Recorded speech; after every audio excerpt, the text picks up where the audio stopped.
Good evening.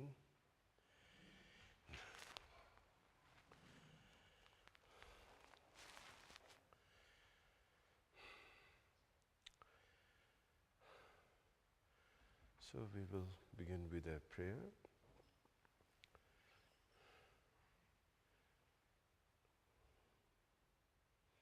Om Nozenum Darajanum Rube, Tashi.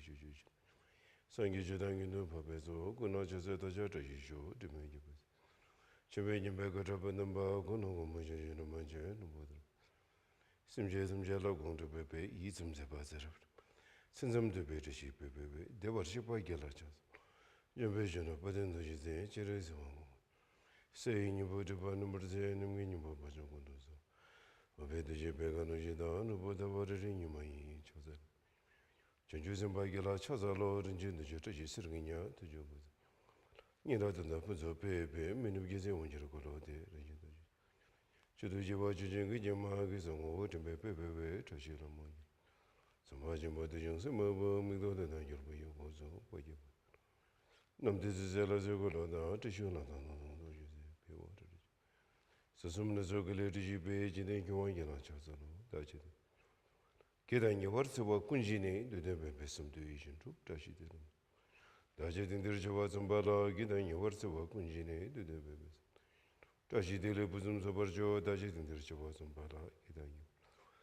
Kunjini, the never best some division to Tashi dele bosoms of Barjo. Padensebella Maramboche, Dagachur. Cutting Chimbegunage on the Kuson talking wardrobe saltus.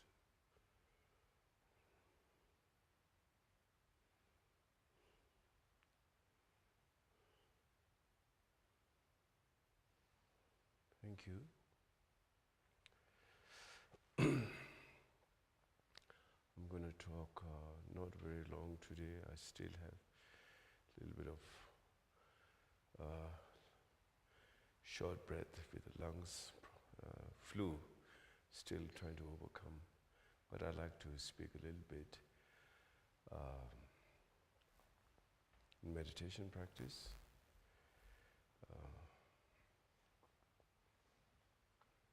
Thank you.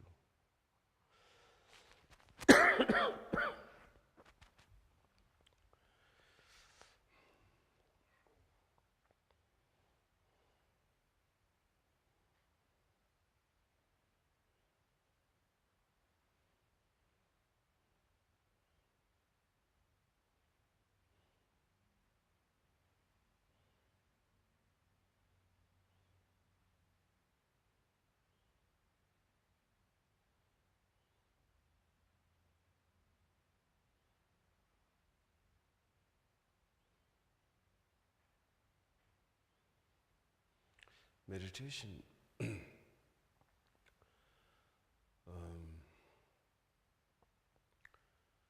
practice is about,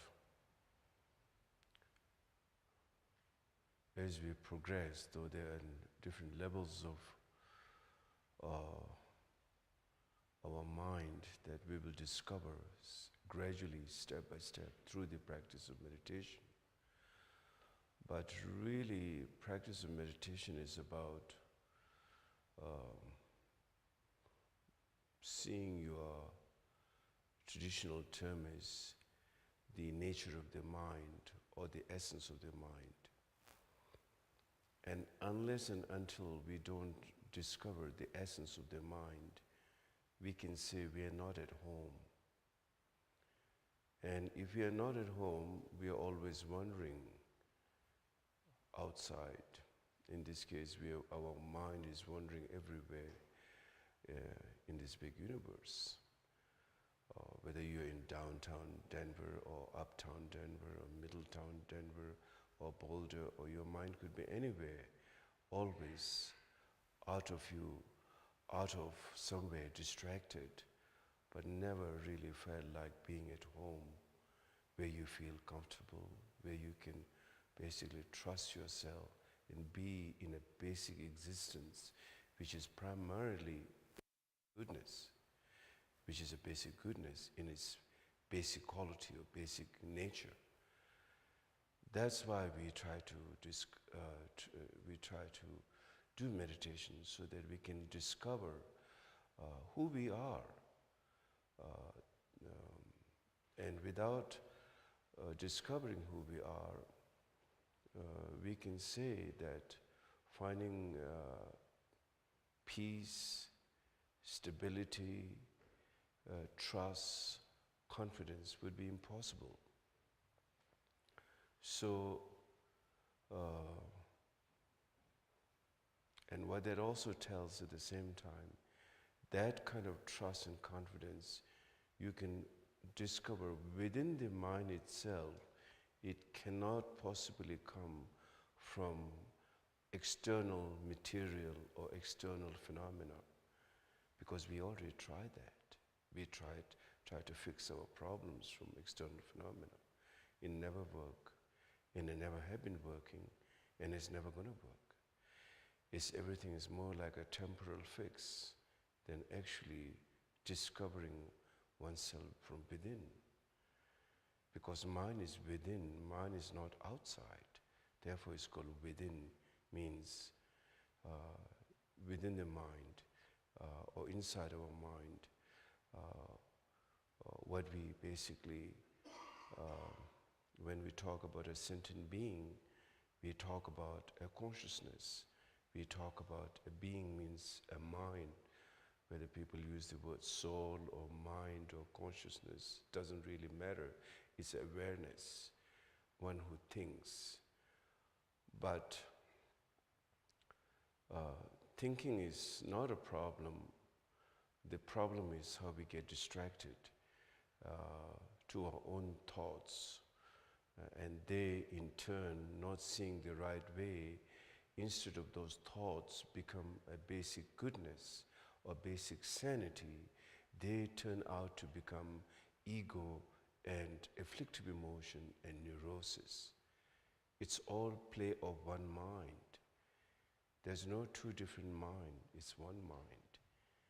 It's a play of mind which manifests wisdom and compassion, and it's the same mind which brings out ego and afflictive emotion.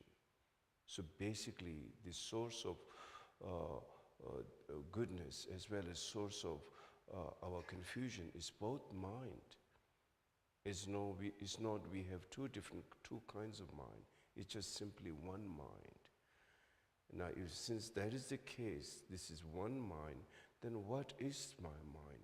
Because my deep sense of yearning is freedom and happiness. And why I always end up with conflict and uncertainty and suffering and confusion in my life. What is happening? I think that is the reason why you need to look into your mind, and you need to discover that within your mind, because you hold that mind. As an individual, you hold your individual mind. Nobody holds that mind except you. What you go through, your father doesn't go through, your children doesn't go through, your husband doesn't go through, your wife doesn't go through, your boyfriend doesn't go through, your girlfriend doesn't go through, your colleagues doesn't go through. You, as an individual person holding that consciousness, go through that particular experience. Therefore, it is you who can fix that. Nobody else can fix that. Try to understand the mind. If somebody else can do it, we can hire someone, pay, hourly some money, or, can you take care of my problem for the next 1 hour? Here's $50, or you can negotiate the price. That doesn't happen that way. You have to go wherever you go, your consciousness is going along, and a very unique and a very personal experience, whatever that mind you have shaped up goes with that. And therefore, when we talk about the relative phenomenon of karma, in that Buddha said, the karma doesn't ripen on the mountain, it doesn't ripen in the ocean, it doesn't ripen in the lakes, it doesn't ripen on any other external thing, but the karma ripens on the consciousness which your karma ripens in the body which your consciousness behold. So whether it's mental karma, mental actions and reactions, you go through that personally in your mind, or speech, or whether it's verbal or speech or physical, whatever, you as an individual go through that personal experience in a very unique way.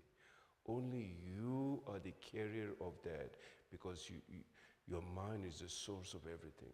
So therefore, why it is so important to find, discovering the mind, trying to find the deep sense of mind's nature become extremely important for a person. Actually, it doesn't have to be a person, any being. Be that be a creature, be that be an animal, be that be a dog or horse or cat or any being, everyone has the fundamental wish for happiness and freedom. And why we end up with all this confusion is not able to understand the mind clearly, period. We can claim I have my degree and master degree and I have research PhD in that, but the mind is just always confused because we have not looked into the mind. We have ignored our mind. It's like kind of denial. I think that we can say denial. We try to fix things from outside, but never really pay attention to the inside, the mind itself. As long as you don't kind of look into the mind itself, you will never understand the mind, because you're always looking out. You got to look in. That's what meditation practice is simply, the method of, or the technique of meditation practice is to bringing the balance to the mind. And then you can find the right, it's kind of like tuning into like a radio or some music instrument. Then you can tune the projection and the projector, so to speak.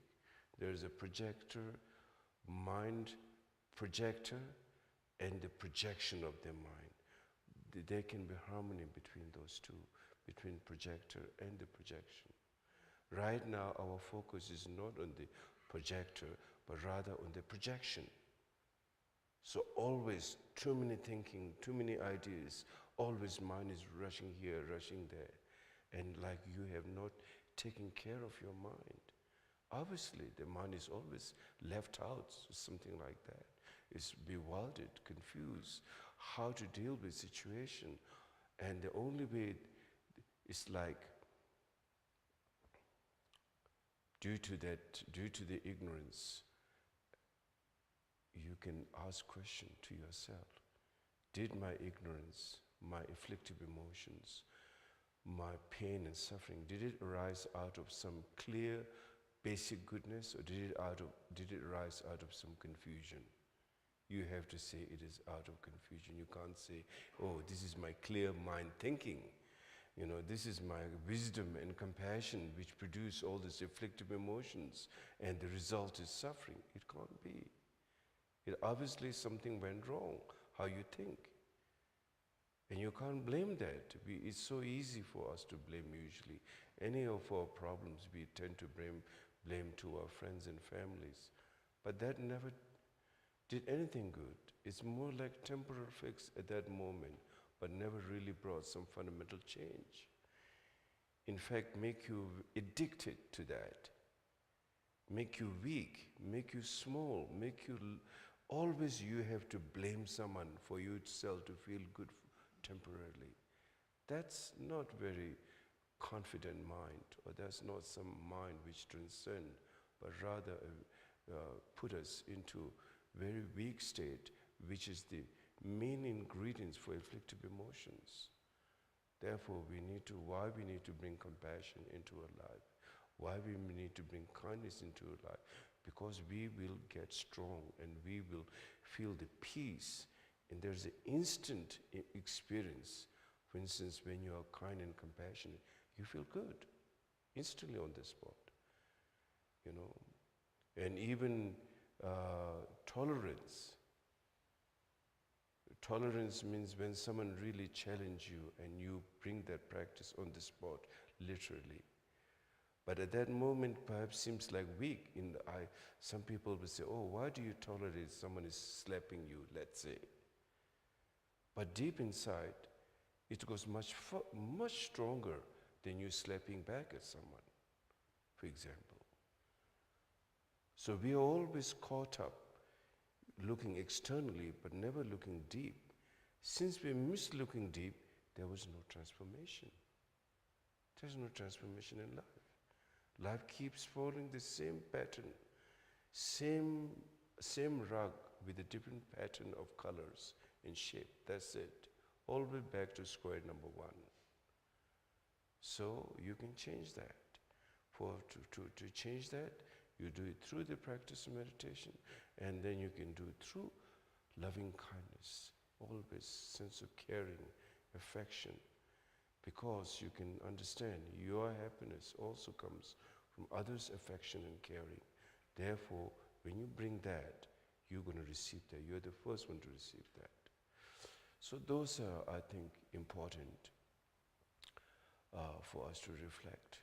And you can also read, there's a book called Bodhicharya Avatara Teaching. I think in the existence of humankind, since the evolution of time,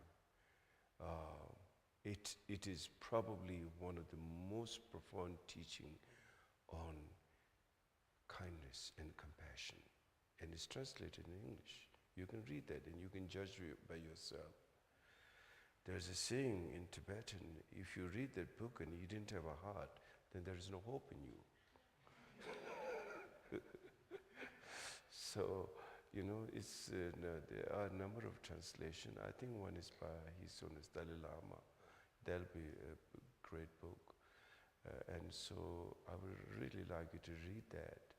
When you read it, you should read one paragraph a day and try to put that into practice throughout the day.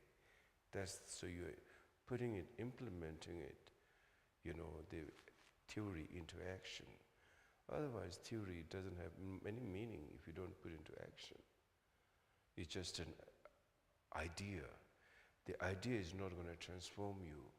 A transformation comes when you put it into practice. So therefore, I would recommend that book. If you read that, it can bring tremendous benefit to you. So that's one of the books I recommend.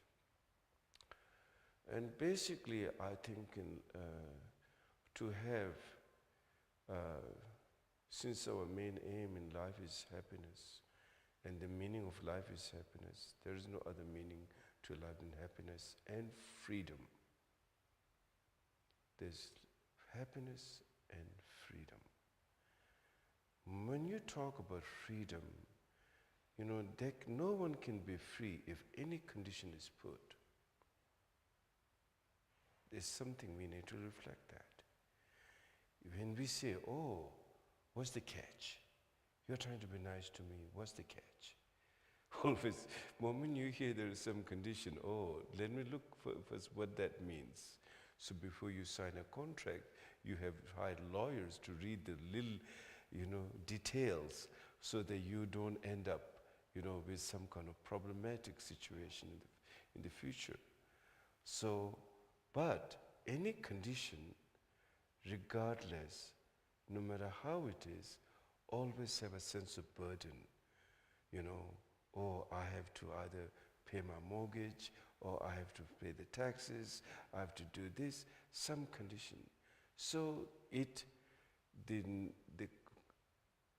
without condition, we want happiness.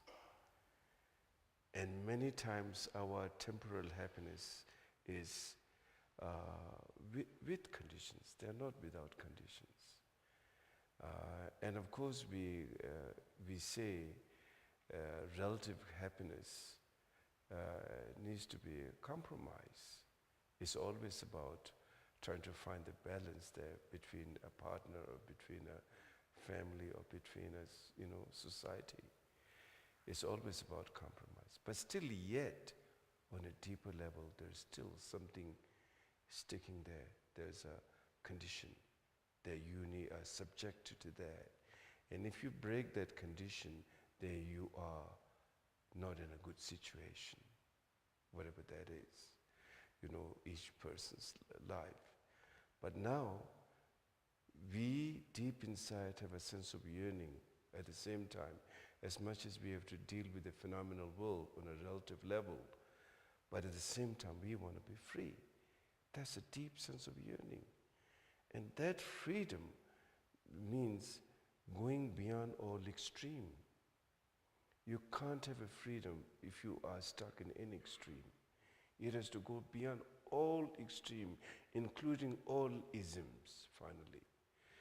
Whether it's Christianism or Buddhism or, communism or atheism or non-atheism or any kind of thingness you have in your mind, if you have stuck with a condition, you are not free. Does it make sense? If there is a condition, you are subject to that. Now, do we have to really live in a world of finally condition, or there can be a world that one can really go beyond all extreme? That's something you need to discover. You need to ask that question. And from that point of view, in the Buddhist teaching, you describe the relative truth and absolute truth. Those are the two truths which is defined in the Buddhist teaching. Relative truth is about how we deal with the life situation because they're relative, means condition, the truth of condition. Truth of condition obviously had its limitation because they're conditioned. You can't take the relative as absolute, because it's, even the word is relative, so it's crazy when we ask a conditioned phenomena, please try to be unconditioned. It's craziness. So we expect from our partners sometimes that they are responsible for me to give me absolute happiness. The house should give me absolute happiness. The clothes should give me absolute happiness. My lover should give me absolute happiness. My parents should give me absolute happiness. We put so much projection and expectation on them, which they can never do, to begin with. We expect so much, and finally we expect ourselves deep within, or whether even meditation practice.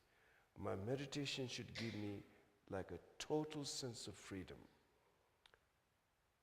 And then when you put so much expectation, all those expectations you're putting condition to the mind, you're basically obscuring your mind, a mind which is basically fundamental. There's a goodness. It's like a sun being clouded by the clouds. Sun is always shining, but when there is a very thick cloud, the shining which light is emitted by the sun is obscured by the cloud because the conditioning of the cloud. Same thing when you ask a conditional phenomena, which basically conditions mean it has no inherent existence. It has no inherent quality. But you think that should give you. It's almost like asking, a flower should born out of this floor right now. It is impossible. It's never going to happen. But yet, and then when that doesn't happen in life, we get frustrated, we get angry, and we blame, finally. We always do that. So I think maybe we should really understand what relative truth means in Buddhist teaching. Relative conditional truth. And where can we really expect? Of course, we have hopes and expectation. If there is such a freedom, then obviously expecting from condition, it's crazy. I can see that. We can say, now what is unconditioned means? That has to go beyond all conditions and all extremes. And that's what basically, there's a sense of deep yearning. Happiness and freedom always connect together. Freedom comes from no condition put. In other words, the Buddhist notion of emptiness. Emptiness never put any condition on a person. And emptiness is not something you can create by your mind. You don't project emptiness. If you project emptiness, that is a condition itself. So how do we get to a place that we can trust ourselves? Take it easy. First step. Seriously, I'm not kidding. Number one step, always take it easy no matter what you do. My teacher, his son is Rinpoche, when I was studying with him, he used to tell me, relax. I never understood. I was a young boy at that time. So many years. Now I've done some years of retreats and meditation. Now I'm beginning to understand what that means. So first step in life is, if you take it easy, I'm not saying you should be sloppy. I'm not saying you should be frivolous either. I should take it easy. So that's number one step. And then when you do practice of meditation, trying to bring the awareness, just simply sit without expecting anything. When you don't expect anything, you'll be free. But when you try to expect too much, you're obscuring the quality of the mind, which is deeply a basic goodness, which is fundamentally free. So therefore, we want to go step by step by learning, and taking it easy brings compassion. Taking it easy brings kindness. Taking it easy makes you become friends with yourself. All this are not just like trying to be some kind of bum or some kind of, being sloppy. It's just like trying to be a real person, to, try to bring the goodness within you. I think that is really important. So that's what I thought I should speak tonight about. So we can do some meditation now. So sit in your comfortable posture, and then put your eyes slightly downwards towards the tip of your nose. Relax, and your mind is with your breath. You're breathing in and out. So just focus to the breath, not uptightly, nothing hard, just simply being with the breath. And then of course a thought will arise. When a thought arises, don't run after the thoughts. Don't bring the thoughts of the past, nor look for the thoughts of the future. Just recognize thoughts as a thought, that's it. Don't make any issues out of them, but rather just see them and let them go. And just relax and just be with the breath.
questions. We can have some discussion here.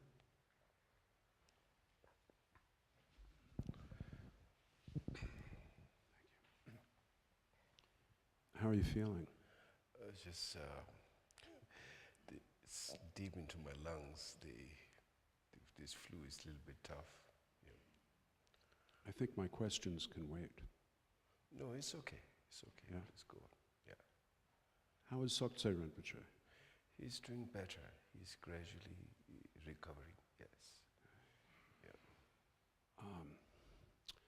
I wanted to ask you something about inside and outside.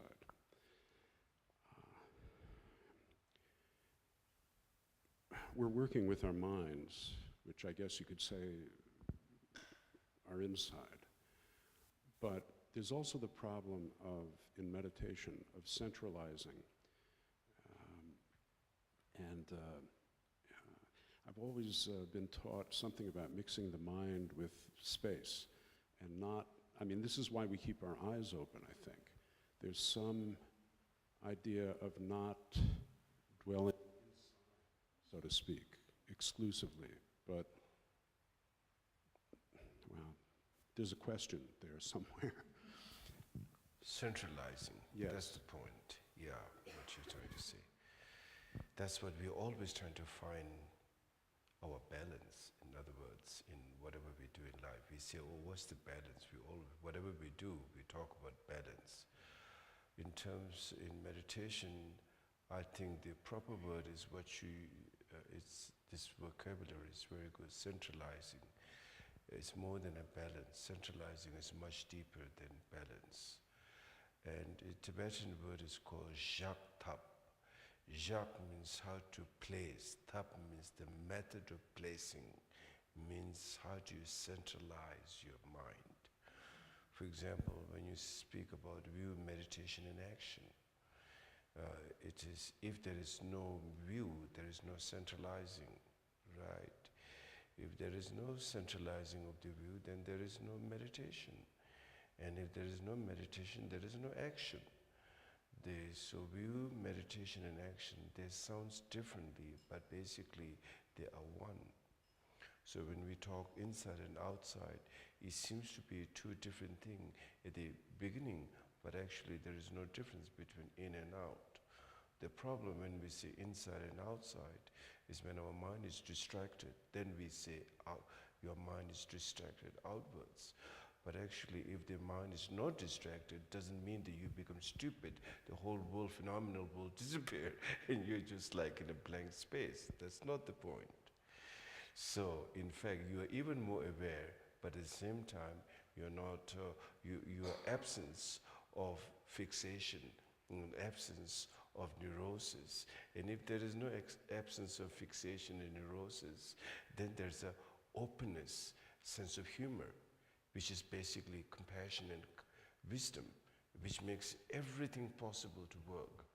Even today, I heard like in terms of business, people try to bring sense of humor, because when there's a sense of humor, people relate to that, and then there's business can be successful, for example, because you kind of allow space what's happening, so the other person who you are negotiating or dealing with, there's a sense of openness and sense of understanding, and not too pressure with that sense of humor. Sense of humor kind of takes you out of all rough edges. Same thing, so basically when we talk about inside and outside, it isn't there's two kind of mind. It's just that mind now able to, once the view, meditation, and action means that you have centralized your view, so to speak. Means you have really understood how the basic goodness mind function in its basic nature. For example, when our mind is confused, we have the sense of all the afflictive emotions such as ego, pride, aggression, anger, jealousy, all those comes out. It's been centralized in ego, in confusion. We can use that terminology here too, but it's not centralized in a sense that it's been balanced. It's unbalanced, so mind is never in harmony between the projector and the projection. There has to be harmony between the projector and the projection. Otherwise, it's a love and hate relationship with your thoughts. Always sense of gap, always confused. First there is struggle with the outside world. Finally there is struggle within oneself. That sense of duality. So therefore, at the point of first stage of meditation, when I said, just simply be with the breath and recognize the thoughts when they arise. Not that you have to bring the thoughts, nor you have to suppress the thoughts. Just seeing the thought as it is, as simply thought. Because wisdom is not complicated. We think wisdom is like heavy-duty stuff that requires tremendous mind-boggling ideas. That makes it confused. All you have to do is simply be aware of your thoughts. And just as long as you simply recognize, it no longer can put you in a compartmentalize or in a fixation or in all the rest of the neurosis. It just cut through that right in the spot. So then, of course, it is weak at the beginning. You have a glimpse of awareness where you feel like openness, where you feel sense of like going beyond all this conditional extreme. But still, time to time you have the glimpse and you really kind of sense of awakening. But then again, our past habits, again we try to make issues of every little thoughts. It's habit. And that habit is going to go slow. You need patience. One would require tremendous patience because you're talking about dealing with mind habit. When we talk about dealing with mind habit is not something you can put another piece of cloth and change the style right away.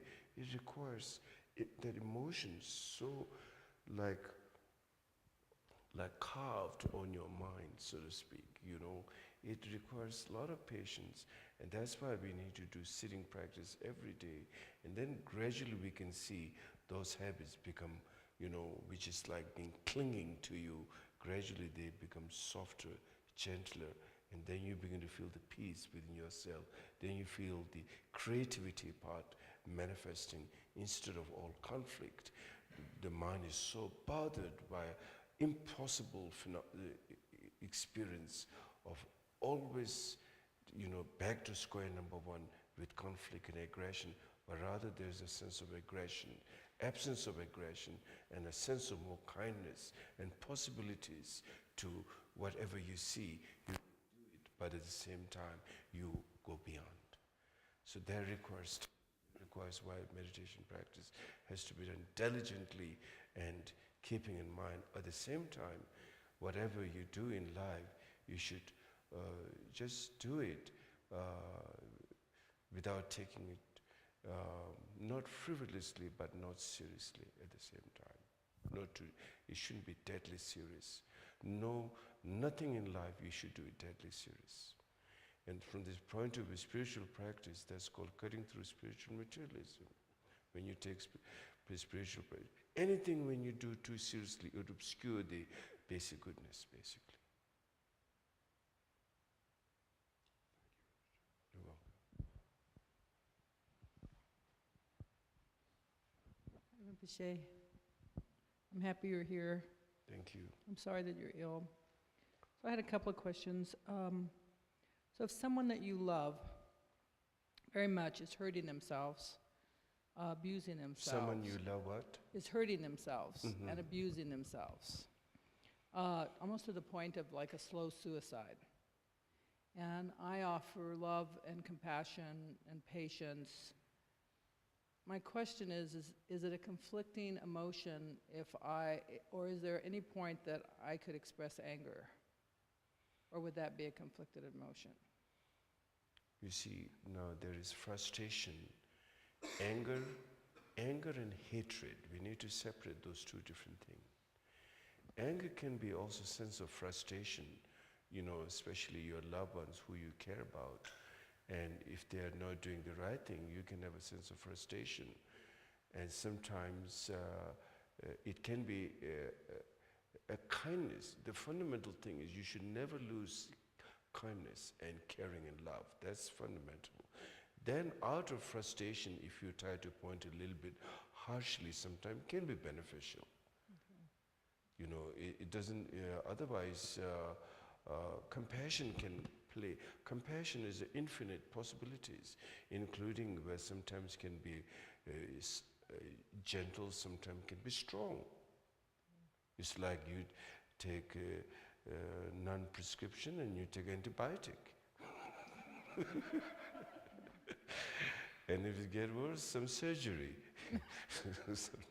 to remove the tumor, So, but it shouldn't be like, once have a sense of compassion, it can manifest, is also in a stronger force, not necessarily always something soft, not necessarily. Whatever is required, one will do it without the sense of ego. So if it's done with love. Yeah. Okay, my other question is kind of back to a time when you were talking a couple of weeks ago, and it's just, is there ego in a baby? Does the ego come in a baby, or does it come Ego later? comes in what? A baby is an infant, have ego. Infant. Does an You mean infant? ego comes with infant? Right, or does it come later? Infant, there's a seed of the subtle habit of ego, yes, there is, even in infant. Okay. So sometimes, or whatever our past, the little infant bring that along. Some infants very compassionate. Some infant love to always do harm. You see, past habits, they bring that.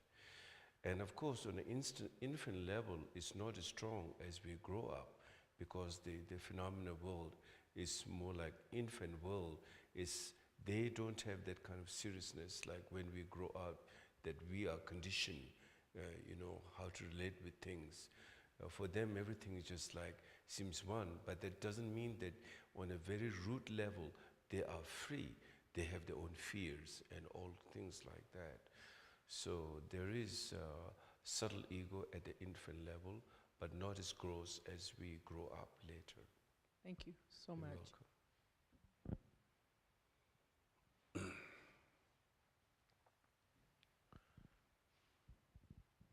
Hi, Rinpoche. Hope you will feel better soon. Thank you.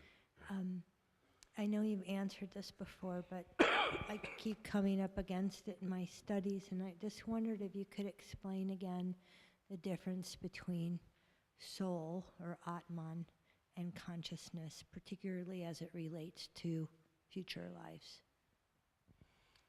A Tibetan word is called sem, good. In this case, let's say when you talk about future lives, like today you're here, tomorrow you will be there. That's your future life, tomorrow, or the next 1 hour, or the next 1 minute, or next 1 second, which continues. When you carries that awareness, that's called good. So mind, the quality of mind is like continuity. So therefore, mind never dies. But at the same time, mind is intangible. Mind is not tangible like a material such as a rock or cement or wood or water, anything like that. It's intangible. No one has seen mind. If mind exists, then the surgeons and today imaging and MRI, will clearly see there is no such thing as tangible mind. No one is seen, and it at the same time it is not a tangible thing, but it is the source of everything. There's a traditional Buddhist saying: if you say it is there, even Buddhas have not seen mind like a tangible thing. If you say it doesn't exist, it's the source of our happiness and suffering. Everything is manifestation, display of the mind. Your sense of joy comes from the mind. Your sense of pain and suffering comes from the mind. Your wisdom comes from the mind. Your confusion comes from the mind. Therefore, so important in the Dharma practice, try to understand the mind, whether it's investigative meditation, whether it's direct meditation, and learning about, compassion, why that is healthy thing for us to do, with the benefit of compassion and the benefit of aggression and harmful thoughts, why that is harmful to us physically and mentally, and which can lead us to a very dark place on the long run, why we need to cut that as soon as we can.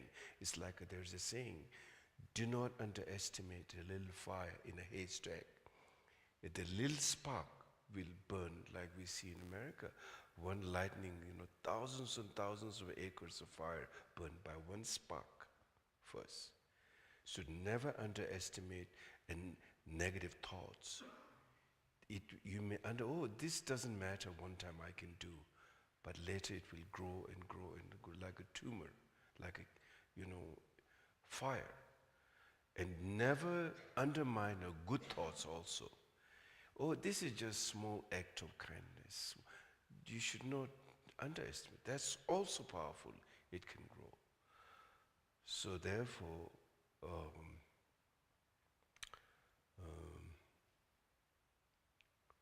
what was your question? Yeah, the soul versus the consciousness. So mind is called continuity. Now when the notion of soul, you see, the Hindu call Atma, in Judeo-Christian tradition is called soul. It's not about, Buddhism said there's no soul. It's not about there is no consciousness. Buddhism is not arguing there is no consciousness, because my nature is clear light. That's what Buddhism. But soul means identifying with the notion, in order to understand mind and the soul, I think if one has a good understanding of dependent origination, you will have a clear sense of idea of what that means. Because what soul seems to be is something eternal, And many times, one of the examples I use, the notion of soul is like, not that whether there is a conscious, but there is a fixation to that. That is the problem from the Buddhist point of view. For example, one say, when I die, I'm going to meet my grandfather. Let me use that example. In the heaven, whoever has died before, whether it's your grandma, auntie, uncle, boyfriend, husband, whatever, and let's use one example so we don't get too complicated. Grandfather, let's say. My grandfather is in the heaven. And we have the notion of the grandfather is there with supposedly white beard, should be old person, white beard, who is in his 80s, 90s, 100 years, or whatever, the grandfather is there. When you go to heaven, you see your grandfather. That's the notion of soul, something identifying, And it says that you will meet your grandfather, you will meet your father as it is now, you will meet your grandmother, and the Hindus also very similar concept. And from the Buddhist point of view, it's not the question your grandfather exists or not. That's not the question. It is the body of grandfather is a conditional phenomenon. So how can a condition which can be eternally lasting, there is no such thing. In fact, the moment the person's grandfather is dead, his real body is right now in a grave, which is basically skeleton there. Not like which is still there. So supposing, let's still say, okay, grandfather is there, which is eternal. But what about grandfather's father? Would he going to see him as a grandfather or as his son? He's not going to see him as a grandfather. He's going to see him like his son. Supposing the grandfather, his grandfather's father suddenly died when his son was like 12 years old, he's going to see him like 12 years old to recognize him. All this thing doesn't make logical sense. So therefore, Buddhism say, the notion of soul is related with notion of self and ego. So therefore, there is no such thing as soul or atma, but it's not a question that mind exists or not. That is not a question. There's continuity of mind. Well, I think it's a very small matter. I think it's absolutely, it's not a big issue. The only issue is fixation and ego. That's where with the notion of soul comes the notion of ego, because there's no notion of emptiness, inherently devoid of any intrinsic independent state, devoid of that. It doesn't exist in the notion of soul. Therefore, it becomes an issue. As far as being liberation, you cannot gain liberation by holding a notion of self, because the soul is a self, notion of self. That's the issue in Buddhist teaching.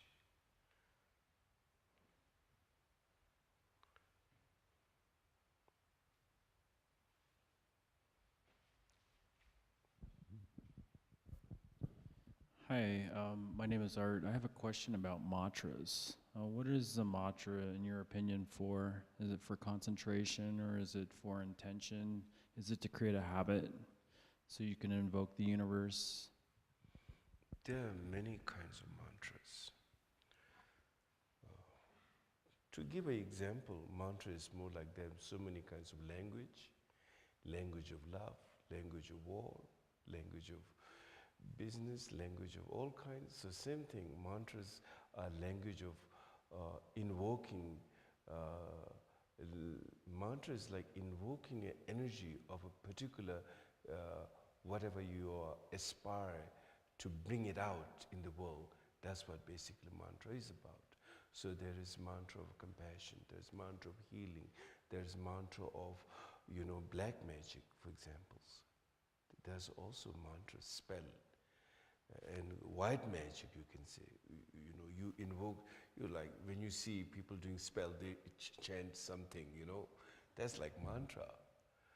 Like most in India, in Tibet, basically Tibetans never translated the mantra from Sanskrit. All mantras is in the Sanskrit language. And that language is a power in itself, it is believed. So the meaning of the mantra is translated, but when one repeat that, it's always repeated in the particular that language of the mantra. So there are mantras which has to be initiated and which has to be transmitted, and then when a person does that practice, then one can gain that power through that mantra. One gains power, whatever, either healing power or sense of compassion, or sense of overcoming negative forces. There are many, many different kinds like that. And of course, all of them requires concentration. Even if you do something bad, black magic requires a lot of concentration. Needless to say, to do something great is even more. Thank you.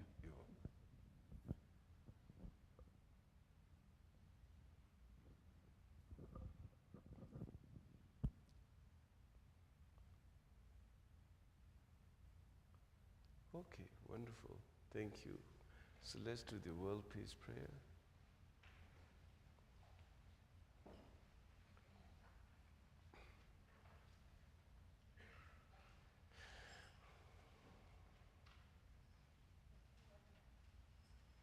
Last page.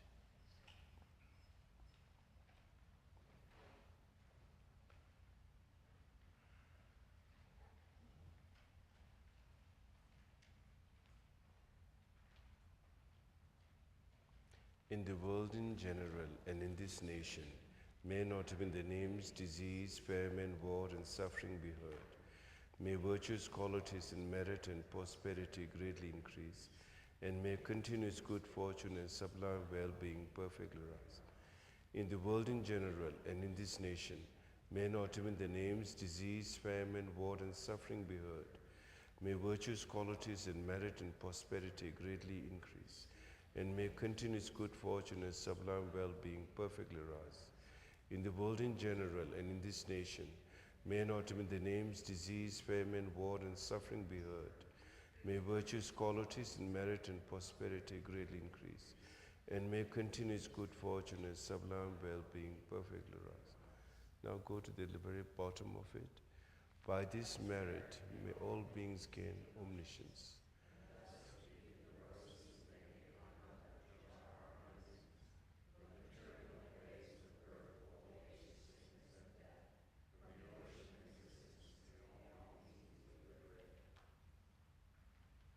Okay, thank you very much. Okay. Thank you, Rinpoche. A few announcements. So we will be hopefully publishing Rinpoche's upcoming schedule for the next few months within the next few weeks. So keep an eye out for our website, and if you haven't signed up for our email list, that's the best way to get information from us. So keep an eye on that. On Monday, we'll be doing, for those students that are doing their Nundro practice, Tara will be leading Nundro at 6 o'clock. And for some of the new people here, just as information, we do have the ability to become a member of our organization. You can become a member for any donation amount, and it gives you some pretty cool perks. Like we have a lot of Rinpoche's previous teachings on our website that's in a members only area. We also have discounts on certain purchase items, and I guess the biggest benefit is continuing to help keep the center open. So if you want to become a member, you can find out more information by either asking myself or Genevieve or looking at our website. Also, we do have a small bookstore in the back. Again, if you're new, the book that Rinpoche was recommending all of us read is The Way of the Bodhisattva, or the Bodhicitta Avatara teaching. So we do have some copies available for sale in the back. And I think that's it. Thank you, Rinpoche.